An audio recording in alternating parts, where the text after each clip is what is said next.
সকালবেলা উঠেই সব কেটে কুটে ব্রেকফাস্ট বানিয়ে রান্না বান্না মানে সব কিছু তৈরি করে নিয়েছি।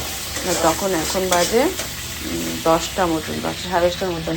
হ্যাঁ, না ফ্রেশ হওয়ার সময় পেয়েছি না কিছু, ভাবলাম তাড়াতাড়ি করে নিই, ওদের যাতে এসে কোনো কিছু না করতে হয়, সেই জন্যই তাড়াতাড়ি করে সব কিছু করে নিয়েছি।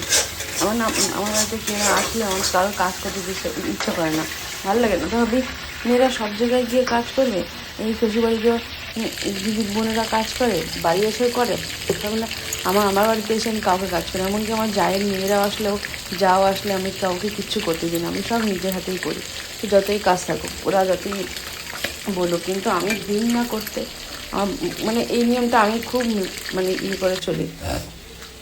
ভাত ফ্রাইড রাইসের চিলি চিকেন বানাচ্ছি, সেই জন্য ভাত আগের থেকে সেদ্ধ করে রেখে দিয়েছি। ভাত করে আমি এক হাঁড়ি ফ্রাইড রাইসটা বানিয়েছিলাম, দিয়ে চিলি চিকেনটা করছিলাম। আর এদিকে একটু মস্তি করছে বাবা, সেই যে কী করছে আরেকজন এসে, এখন তো ঘুমন্ত অবস্থায় এসেছে দিদির কোলে।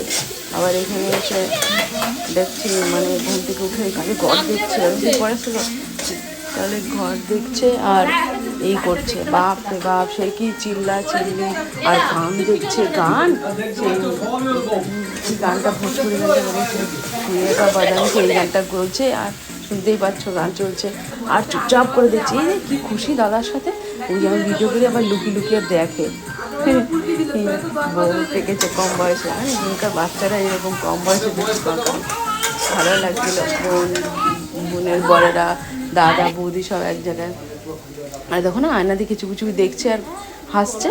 আর আমার যত নিচের জিনিস থাকছিল সব নিয়ে মানে ও নিয়ে বাড়ি যায়। মোট কথা যে দিদি বাড়ি যাচ্ছে ও টুপি পরবে না, কিছুই পরবে না, ও বিনা পরে চলে যাবে।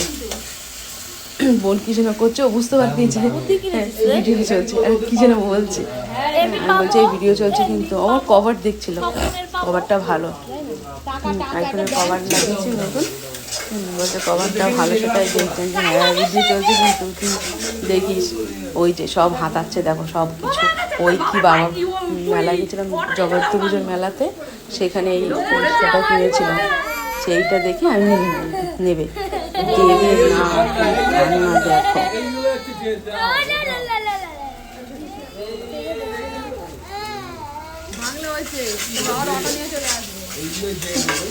সবাই চলে গেছিলাম।